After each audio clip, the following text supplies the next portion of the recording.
Էլֆիկ Զոհրաբյան, Սիրո ջերմաչափ։ Երկրով մեկ լուր տարածվեց, որ վարչապետի չքնաղ դուստր Արսինեն, ով հայտնի էր իր բարեգործություններով, ամուսնանում է։ Բոլորն ուզում էին իմանալ, ում հետ է ամուսնանալու չարաճճի աղջիկը, որն իր հայրիկի փողերը թաքուն բաժանում էր աղքատներին, մուրացկաններին և ծնողազուրկ բալիկներին։ Իսկ վարչապետը աղքատներին մարդ չէր համարում ու նրանց մասին մտածելիս կատաղությունից կարմրում էր։ Նա Արսինեին պատժելու համար այլևս թույլ չէր տալիս մենակ դուրս գալ իրենց շքեղ ապարանքից։ Սև ակնոցով մարդիկ իր հրամանով հետևում էին, թե նա ինչ է անում։ Վարչապետի դուստրը այլևս չէր կարողանում հանդիպել իրեն վաղուց սիրահարված դասընկերոջը Արբակին, ով արդեն ուսանող էր դարձել։ Տղայի մտքից դուրս չէր գալիս Արսինեի գեղեցիկ ժպիտը, զրնգուն ծիծաղը և թաքուն լաց էր լինում։ Արսինեն չէր մոռանում, որ իր դասընկերը պատրաստում ու իրեն էր նվիրում արհեստական կապիկներ, որոնք երգում էին, երգի կեսից 4 անգամ փռշտում և զվարճացնում իրեն։ Մի անգամ 3 պատանի ավազակ թռցրին գեղեցկուհու պայուսակը և մայրիկին նվիրած ժամացույցը ու կրկին օգնության հասավ Արբակը։ Բռնեց գողերին, մի քանի հարված հասցնելով նրանց, վերադարձրեց աղջկա իրերը։ Ավազակները փախան։ Ճիշտ է, Արսինեն դեռ չէր մոռացել նրան, բայց սիրտը կասկած էր մտել։ Դասընկեր Արբակը ցանկանում է իր հետ ամուսնանալ, գուցե այն պատճառով, որ ինքը հարուստ վարչապետի դուստր է։ Նա բոլորին մերժեց, բայց այնուամենայնիվ սրտի թելադրանքով առանձնացրեց մյուսներից տարբերվող 3 փեսացուների և որոշեց փորձել նրանց սերը։ Առաջինը նախագահի տղան էր, որն իր սերն ապացուցելու համար աղջկան նվիրեց 7 հարկանի քաղաք պետություն։ Ինչ հրաշալի է, սա իմն է, հարցրեց Արսինեն։ Իհարկե, չքնաղ էակ, հատուկ քեզ համար է կառուցվել։ Տեսնում ես, ծայրը չի երևում, ասաց նախագահի տղան։ Ներս գնանք, քեզ անակնկալներ են սպասվում։ Շնորհակալ եմ, շատ զգացված եմ։ Ահ, չեմ հավատում, որ սա իմն է, ուրախ բացականչեց Արսինեն։ Նախագահի տղան ծիծաղեց և գեղեցկուհուն ուղեկցեց դեպի արտասովոր շենքը։ Դու ինձ իսկապես սիրում ես, հարցրեց աղջիկը։ Կասկածում ես, պատասխանեց նախագահի տղան։ Այս 7 հարկանի քաղաքը իսկապես իմն է։ Այո, քոնն է, միայն քոնը։ Եթե ես քեզ հետ չամուսնանամ, քաղաքը էլի կմնա ինձ որպես նվեր, կատակի տալով անսպասելիորեն հարցրեց Արսինեն։ Դե գիտես, Արսինե, ես չգիտեմ, քո հայրիկը կարող է քեզ համար գնել սա, անակնկալի եկած պատասխանեց նախագահի որդին։ Հուսամ թանկ չես վաճառի, կատակեց աղջիկը և մտածեց, որ ինքը երբեք հայրիկին նեղություն չի տա։ Քաղաք շենքի առաջին հարկում բնակվում էին մարդու պես խոսող կենդանիներ։ Պարոն Կրյան առաջին հարկի քաղաքապետ նշանակվելուց հետո ամեն օր բարձրախոսով գոռում էր, որ քաղաքում ոչ մի բարեփոխություն չի կատարվել, որովհետև բոլորը դանդաղ են շարժվում։ Նա այնքան էր ատում դանդաղաշարժներին, որ նրանց մասին խոսելիս բարձր գոռգոռաց ու ձայնը կտրվեց։ Արսինեն և նախագահի տղան ժպտացին և բարձրացան երկրորդ հարկ, որտեղ գտնվում էր կանաչ մի ծով։ Արսինեն տեսավ լացող ձկանը, որի արցունքները ոչ ոք չէր նկատում։ Ձուկը չհասցրեց աղջկան տալ իրեն միշտ հուզող հարցը. Ինչու պետք է փոքր ձկները կեր դառնան մեծ ձկներին։ Երբ դեղին վերելակը հասցրեց 3-րդ հարկ, Արսինեին թվաց հայտնվել է մարզադաշտում ֆուտբոլի խաղի թեժ պահին։ Սարսափելի աղմուկ էր, լսվում էր բարձր ծիծաղ։ Արսինեին մի պահ թվաց, մարդիկ վիճում են, բայց նկատեց, որ նախագահի որդին հանգիստ նայում է նրանց։ Պարզվեց այս հարկում բոլորը խոսում են միաժամանակ ու իրար չեն լսում։ Արսինեն անսպասելիորեն վազեց ու մոտեցավ մի շատ գեր կնոջ, ու դեռ չէր ավարտել իր հարցը, թե ինչու իրար չեն լսում, կինը բարձրաձայն պատասխանեց.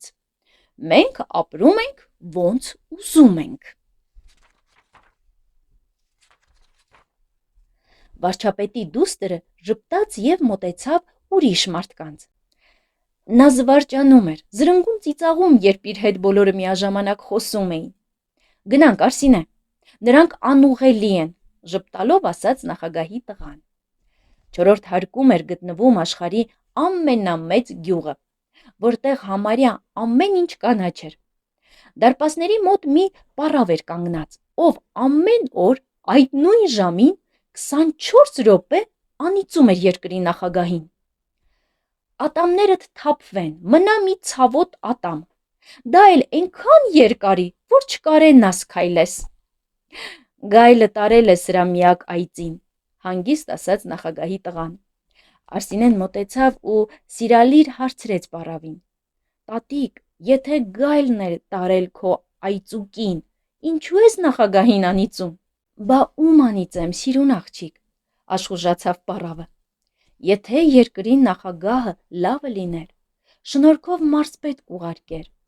եթե մարզպետը լավը լիներ, շնորհքով գյուղապետ կուղարկեր, եթե գյուղապետը լավը լիներ, շնորհքով հովիվ կվարձեր, եթե հովիվը լավը լիներ, լավ շուն կպահեր, իսկ լավ շունն էլ չէր թողնի, որ իմ հմայիչ այծուկին գայլը տանի»։ Նախագահի տղան քրտնեց, ծպտուն չհանեց, իսկ Արսինեն հանեց իր ադամանդե մատանին ու տվեց պառավին։ «Վերցրու, տատիկ, կվաճառես ու այդ գումարով քեզ համար 2 նոր այծ կգնես»։ «Վայ, օրհնվես դու, սիրուն աղջիկ», բացականչեց պառավն ու ուրախ վազեց գյուղամեջ։ 5-րդ հարկում կիսախավար էր և 2 սպիտակազգեստ մարդ ինչ-որ բան էին փնտրում։ Լռություն էր ու կարծես նրանցից բացի մարդ չկար։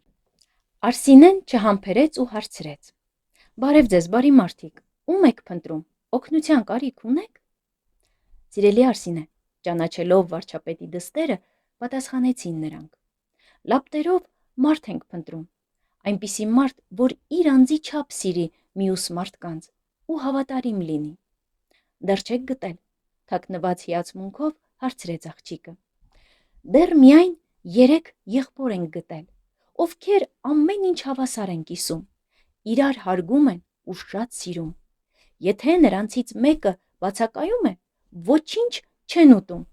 սպասում են մինչև գա»։ «Լավ, դա կարևոր չէ»։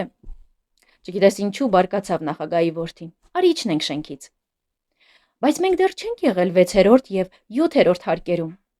6-րդ հարկը վարձով է տրված ռազմական նախարարի որդուն, իսկ 7-րդ հարկը միշտ փակ է։ Դեռ ոչ ոք ոտք չի դրել։ Գաղտնիքների հարկն է, և մեզանից ոչ մեկը պատրաստ չէ այնտեղ գնալու։ «Լավ», համաձայնեց աղջիկը, թեև հետաքրքրասիրությունից այրվում էր։ «Շատ հրաշալի նվեր էր, շնորհակալ եմ, բայց կարծես ոսկե սկուտեղի մեջ հում կերակուր մատուցես։ Ինչպես ես հանգիստ քնում, երբ քաղաքիդ ներսում ինչ-որ բան այն չէ»։ «Թողնենք դա։ Սիրելի Արսինե,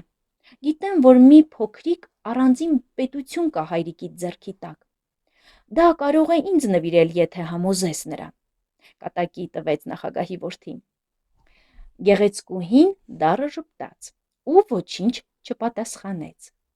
իսկ Արբակը երբեմն օրերով ոչինչ չէր կարողանում ուտել։ Նրա մտքից դուրս չէր գալիս աղջիկը։ Շատ տխրեց։ Երբ Արսինեի հորը վարչապետ նշանակեցին, զգաց, որ դա կխանգարի իրենց մտերմությանը, բայց հույսը չէր կորցնում։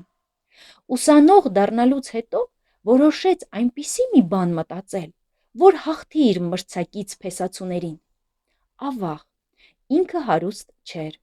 բայց վստահ էր, որ իր սերը ավելին է։ Վարչապետը կողմ էր, որ իր աղջիկն ամուսնանա նախագահի որդու հետ, բայց Արսինեն տարվել էր իր 2-րդ փեսացուին ուսումնասիրելով։ Ասպետը իրականում ռոբոտ էր։ Նա հարևան երկրից էր և ասաց, որ հատուկ է սովորել Արսինեի մայրենի լեզուն, հանուն նրա, ու չէր կարող չհավատալ, ռոբոտը իրոք շատ վարժ էր խոսում իրենց լեզվով։ Ոնց ապացուցեմ, որ ինձ պես քեզ սիրող չկա, ասաց ռոբոտ ասպետը։ Մնում է դու էլ ինձ այդքան սիրես, ու մենք ամուսնանանք։ Ինչ կուզես հրամայիր, կանեմ քեզ համար, չքնաղ Արսինե։ Ախ դու, դե որ այդպես է, ուրեմն գնա, բարձրացիր 7 հարկանի քաղաքի 7-րդ հարկը, տես ինչ կա այնտեղ։ Սպասիր, դրանից հետո էլ կգնաս և մեր երկրի նախագահի տիկնոջ ալմաստե կոշիկները կբերես։ Չարաճճի երեխայի պես ասաց Արսինեն։ Հիմա ասաց ռոբոտն ու արագ դուրս եկավ սենյակից։ Նախագահը տիկնոջ համար աշխարհի ամենաթանկ ալմաստե կոշիկները պատվիրելու նպատակով ստիպված եղավ ողջ ժողովրդի աշխատավարձից ամեն ամիս պարտադիր գումար պահել, որպեսզի կարողանա պարտքերը փոխհատուցել։ Իսկ առաջին տիկինը ամենաթանկ կոշիկները պատվիրել էր, որպեսզի ընդգրկվեր Գինեսի գրքում։ Արսինեն հիշեց, որ մի չքավոր, բայց խելացի աղջնակ նամակ էր գրել վարչապետին, որ օգնի իրեն ուսում ստանալ ամենախելացի երեխաների համար ստեղծված դպրոցում, որը ավաղ վճարովի էր։ Վարչապետը զայրացած մերժել էր, իսկ Արսինեն թաքուն լաց էր եղել, պատկերացնելով աղջնակի տխուր աչքերը։ Ռոբոտը գնաց մի մութ սենյակ, բացեց կրծքավանդակի վրա տեղադրված պատուհանիկը, սեղմեց 2 կոճակ, լսվեց ցածր ազդանշան ու նա հայտնվեց 7 հարկանի քաղաք շենքի 7-րդ հարկում։ Նա երկար չկարողացավ դիմանալ, ապշած դուրս վազեց, որ պատմի Արսենեին իր տեսած հրաշքները։ Հետո հայտնվեց նախագահի պալատի առջև։ Անվտանգության աշխատակիցները զգուշացրին ներս չմտնել, բայց նա չենթարկվեց։ Լսվեցին կրակոցներ, փամփուշտները անցնում էին ռոբոտի միջով և չէին վնասում նրան։ Նա մտավ այն պահին, երբ նախագահի տիկինը փորձում էր իր նոր զգեստը և ժպտալով անիծում խոհարարին իր գիրանալու պատճառով։ Ռոբոտը մտավ, բարևեց, բացեց նրա կոշիկների պահարանը, վերցրեց ալմաստե կոշիկներն ու դուրս եկավ։ Նախագահի կինը քարացավ, գույնը գցեց ու ճչաց։ Ոստիկանները չկարողացան բռնել ռոբոտին, իսկ նա ապահով հասավ Արսինեի մոտ։ Աստված իմ, դու իրոք բերեցիր, այս կոշիկները կվաճառենք և դրանց գումարով կօգնենք ոչ միայն սովորել ուզող աղջկան, այլև ուսման ծարավ ունեցող անվճարունակ ուսանողների։ Անհավատալի է։ Դե ասա, իսկ ինչ կար 7 հարկանի քաղաքի 7-րդ հարկում, անհամբեր խոսեց աղջիկը։ Այնտեղ 4509 թվականն էր, սիրելի Արսինե։ Գերզարգացած մարդիկ արդեն կարողանում էին կարկամեց ռոբոտը։ Կարողանում էին ինչ, դե ասա, այս ինչ ձայներ են, ճչաց աղջիկն ու վազեց պատուհանի մոտ։ Օ, ոստիկաններն են, բայց ոնց չկարողացան քեզ բռնել։ Ես ավելի ճարպիկ գտնվեցի, ասաց ասպետը, իսկ Արսինեն կասկածանքով նայեց նրան ու աչքերում չարաճճի ժպիտ հայտնվեց։ Դե եթե այդքան ճարպիկ ես, մեկ անգամ ևս ապացուցիր, ասպետ։ Քո մեքենայի մեջ լցրու մեր քաղաքի բոլոր մեծահարուստների փողերը և բաժանիր ծնողներ չունեցող երեխաներին։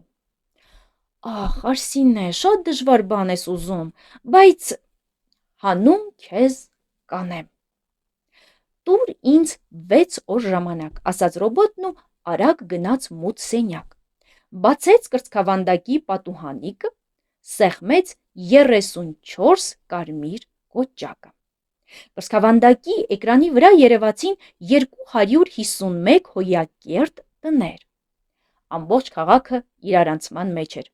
Ոստիկանական մեքենաները սլանում էին աջ ու ձախ, բայց չէին կարողանում բռնել 252 անգամ հանցանք գործած գողին։ Ռոբոտը բաժանեց փողերը բոլոր որփուկներին ու ներկայացավ Արսինեին։ Խոսքեր չկան։ Դու վարպետ գող ես, ասաց Արսինեն ու համբուրեց ասպետի ճակատը։ Իսկ ռոբոտը չվիրավորվեց գող բառից։ Մի քանի օր անց վարչապետը կանչեց դստերը և գաղտնի խոսակցություն ունեցավ նրա հետ։ Լուրեր եմ պտտվում, որ քո նոր փեսացուն է այդ հանցանքները կատարել։ Նախագահը կատաղած է, ու եթե հաստատվի, որ իմ ապագա փեսան է գողը, բոլորս խայտառակ կլինենք։ Տարօրինակ բան են նկատել, հանցագործը վազելիս ընկել է մեծ կրակի մեջ, հալվել, դարձել արծաթագույն հեղուկ, հետո էլի վերականգնվել է ու փախել։ Կուղարկես ինձ մոտ, որ խոսեմ նրա հետ։ Եղավ, հայրիկ, մտածկոտ պատասխանեց Արսինեն և մի պահ ամաչեց, որ իր պատճառով ասպետը կարող է պատժվել։ Ռոբոտն իմացել էր, որ վարչապետը նախագահից ետ չմնալու համար երազում է ունենալ աշխարհի ամենաբարձր կղզին, և երբ ռոբոտը հանձնեց մի փաստաթուղթ, որտեղ նշված էր, որ կղզին արդեն վարչապետի սեփականությունն է, վարչապետը երջանկությունից քիչ էր մնում պարեր։ Արսինեի մտքից դուրս չէր գալիս Արբակը, բայց երկմտանքի մեջ էր։ Ասպետն ամեն ինչ անում է ինձ համար, բայց ինչու է այսպես սառը, ինչու նրա արած ջերմ բառերը չունեն ջերմություն, նա իրեն ծառայի պես է պահում։ Արսինեի դասընկեր Արբակը դեռ ուսանող էր և կարճ ընթացքում մեծ համբավ էր վաստակել։ Նա գիտնական նոր հնարքներ էր անում, հրաշագործություններ, արժանանում էր փառքի, բայց ամենամեծ երազանքը Արսինեն էր։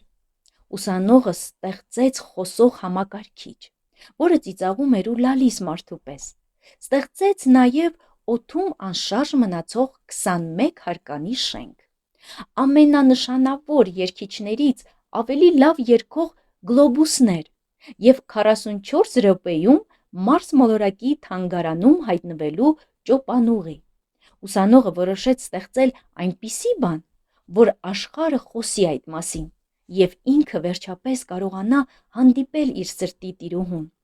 Բազմաթիվ աղջիկներ երազում էին դառնալ նրա կինը, բայց նրա երազանքը Արսինեն էր։ Մի անգամ էլ ուսանողին թվաց սիրահարվել է մեկ այլ գեղեցիկ աղջկա, ով մի օր պարում էր որևէ նախարարի տղայի հետ, մյուս օրը ոստիկանապետի տղայի հետ, բայց հավատացնում էր, որ դա ընդամենը պար է, և իր սիրտը պատկանում է միմիայն Արբակին։ Սակայն Արբակը լքեց նրան, ասելով, որ ինքը այնպիսի աղջիկ է ուզում, որ պարի միայն ու միայն իր հետ։ Վարչապետը կանչեց դստերը և կարգադրեց, որ մեկ շաբաթից հայտնի իր փեսացուի անունը, խորհուրդ տալով ընտրել ասպետին։ Արսինեն ոչինչ չպատասխանեց, և ահա երկրով մեկ լուր տարածվեց, որ գիտնական Արբակը ստեղծել է իսկական ու կեղծ սերը ցույց տվող սարք։ Ասպետ, խնդրում եմ, գնա և բեր այդ սարքը, որքան գումար պետք է վճարիր գիտնականին, բայց առանց սերը չափող սարքի չվերադառնաս, ասաց Արսինեն։ Հենց հիմա,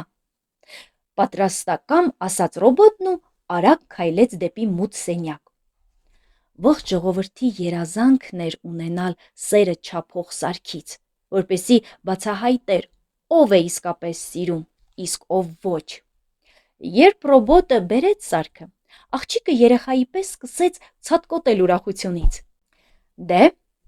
սա դիր սրտիս ու տես որքան եմ քեզ սիրում, Արսինե, ասաց ռոբոտը։ Չէ, դեռ ժամանակը չէ, ասաց աղջիկն ու վազեց ինչ-որ տեղ։ Արսինեն սարքը դրեց բազմաթիվ մարդկանց սրտերին և իմացավ, ով է իրեն շատ սիրում, ով ոչ։ Նախագահի տիկինը շատ խնդրեց, որ մեկ օրով իրեն տալ սեր չափող սարքը, և հաջորդ օրը լաց լինելով վերադարձրեց հրաշալիքը։ Ամուսինս ինձ համարյա չի սիրում, դժբախտ եմ ես, դժբախտ։ Արսինեն մխիթարանքի խոսքեր չգտավ։ Նա մոտեցավ ծաղկավաճառ ամուսիններին ու սարքը դրեց նրանց սրտերին։ Որքան մեծ էր նրանց սերը միմյանց հանդեպ։ Կեցցեք, միշտ այսպես սիրեք իրար։ Վարչապետը շտապ կանչեց դստերը։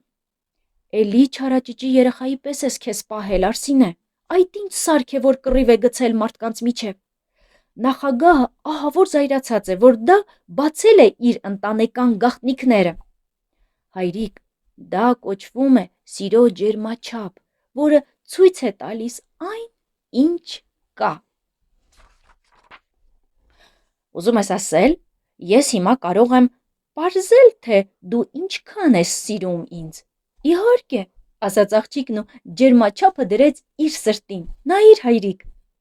Իսկապես, ինձ սիրում ես, աղջիկս, վերջապես ժպտաց վարչապետը։ Իսկ կարելի է այլ մարդկանց սերը եւս ստուգել։ Ոչ, թույլ չեմ տալիս, կատակի տվեց Արսինեն։ Խնդրում եմ, աղջիկս, բոլոր նախարարները ինձ շատ են հարգում ու սիրում, բայց հարմար առիթ է նրանց անկեղծությունը ստուգելու։ Խնդրում եմ։ Լավ, հայրիկ, բայց տես, էլի ինձ չմեղադրես։ Վարչապետը շտապ խորհրդակցության հրավիրեց նախարարներին, հետո կարգադրեց առանձին մտնել իր մոտ։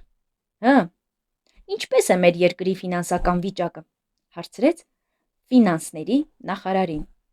Մեծարգո վարչապետ, ձեր շնորհիվ ամեն ինչ շատ լավ է ընթանում։ Ու նախարարը սկսեց իր ամենօրյա գովեստը։ Խնդրում եմ, մոտ արի։ Էլի մոտեցիր։ Հապա այս սարքը դիր սրտիդ վրա։ Ֆինանսների նախարարը անակնկալի եկավ եւ վախեցած դրեց ջերմաչափը սրտին։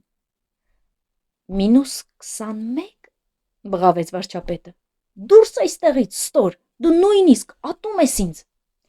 Նախարարը գույնը գցեց եւ դուրս փախավ։ Պարզվեց, որ միայն մի նախարար չի ատում իրեն։ Վարչապետը տուն վերադարձավ բավականին տխուր եւ կարծես խաբված։ Իսկ եթե պարզվի, որ անգամ իմ ազգականները չեն սիրում ինձ, մտածեց նա, չէ, ավելի լավ է, չչափեմ նրանց սերը։ Հայրիկ, մի տխրիր, ներս մտնելով եւ հորը փարվելով ասաց Արսինեն, ամեն մեկին տրված չէ սիրելու ունակությունը, իսկ սիրելու համար պետք է մարդ լինել։ Ահա թե ինչու էին 7 հարկանի այն շենքում լապտերով մարդ փնտրում։ Բայց չէ, որ մարդը չի կարող բոլորի համար լավը լինել, կարծես ինքն իրեն ասաց վարչապետը։ Սիրելով մարդը իրեն դժբախտ չի զգում, իսկ սիրվելով երջանիկ է։ Հայրիկ, թույլ տուր վաղը հրավիրեմ իմ բոլոր փեսացուներին ու ջերմաչափով ստուգեմ նրանց սերը։ Իսկապես ժամանակն է, պայծառացավ հայրը։ Թող բոլորը հավաքվեն մեծ սրահում։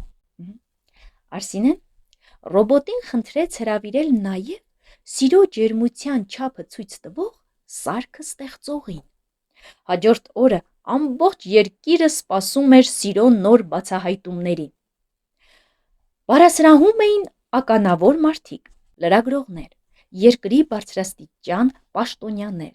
որոնք անհանգիստ էին, չլինի իրենց սերն էլ ստուգեն,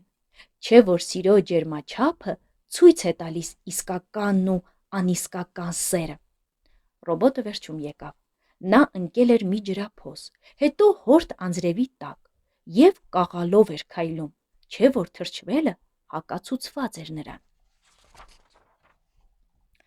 Հազալից տարօրինակ ձայն էր լսվում նրա կրծքից, եւ ահա ներս մտան հայր ու աղջիկ։ Արսինե, հանկարծ լսվեց սրահի մի անկյունից։ Վարչապետի դուստրը նկատեց իր դասընկերոջը, նրանք վազեցին ու գրկախառնվեցին, իսկ վարչապետը կնճռոտեց ճակատը։ Արսինեն սրահի կենտրոն հրավիրեց 3 փեսացուներին։ Առաջինը մոտեցավ նախագահի որդին։ Անիմաստ է իմ անսահման սերը չափել, Արսինե, մի հավատացեք այդ հիմար սարքին, անհանգիստ ասաց նախագահի տղան։ Ոչինչ, թեթև տարեք, ասաց Արսինեն եւ սերը չափող սարքը դրեց ուղիղ նրա սրտի վրա։ +1, Բարձր ծիծաղեց Արսինեն։ Ափսոս, զրկվեցի 7 հարկանի քաղաքից։ +1 շշնջաց ամբողջ դահլիճը, իսկ ոմանք փռթկացին։ Դա սխալ ցույց տվող սարք է, իմ սերը անչափելի է, սկսեց գոռգոռալ նախագահի որդին։ Հանգիստ տղաս, պարզվում է, որ չափելի սեր էլ կա, նախագահի որդու ուսին թփթփացնելով ասաց վարչապետը։ Ասպետ, ներիր, որ չափում եմ քոնը նույնպես, բայց թող բոլորը տեսնեն, ինչ անսահման կարող է լինել մարդու սերը, ասաց Արսինեն և ջերմաչափը դրեց ռոբոտի սրտին։ Տիրեց լռություն։ Վարչապետի դուստրը անձայն նայում էր ռոբոտի աչքերի մեջ։ Զրո։ Չի կարող պատահել, ոնց, բայց կարկամեց Արսինեն, դու ոչ մի զգացմունք չունես իմ հանդեպ, անգամ նախագահի որդուց 1 աստիճան պակաս ես սիրում ինձ։ Ես ամենաշատն եմ սիրում, չքնաղ Արսինե, արդարացավ ռոբոտը, հապա նորից չափիր։ Երևի ջերմաչափը չդիմացավ իմ սիրո անսահմանությանը։ Երբ ջերմաչափը երկրորդ անգամ դրեց ռոբոտի սրտին, կրկին զրո երևաց, և հանկարծ ջերմաչափի մի անկյունում մանր տառերով գրվեց. Այս լրտես ռոբոտը ստեղծվել է անցած տարի, ապրիլի 1-ին, թշնամի երկրում, եթե չընկներ ջրափոսը, նա կապրեր 105 տարի։ Ուրեմն դու, բացականչեց աղջիկն ու գունատվեց։ Ինչ պատահեց աղջիկս, անհանգստացավ հայրը, բռնել սրան, ոչ, ձեռք չտաք նրան, ասաց Արսինեն, դեռ պետք չէ, ահա թե ինչու սիրտս նրան չէր կպչում։ Աղջիկս, գուցե դեն շպրտես այդ սարքը, դա կարծես հիասթափեցնում է։ Ոչ հայրիկ, սա ինձ առավել քան պետք է։ Արսինեն կասկածով մոտեցավ երիտասարդ գիտնականին, Արբակին, ստուգելու նաև նրա զգացմունքները։ Սիրո ջերմաչափը ցույց տվեց ամենաբարձր նիշը։ +100, բացականչեց դահլիճը։ Ես գիտեի, ուրախ ճչաց Արսինեն։ Չէ, մի անգամ էլ ստուգիր, աղջիկս, կարգադրեց վարչապետը, իսկ նախագահի որդին չարացած նայեց Արբակին։ Ջերմաչափը այս անգամ եւս ցույց տվեց +100։ Նրա կարմիր սնդիկը սկսեց սրտի պես բաբախել ու հանկարծ սարքը փշրվեց։ Արբակը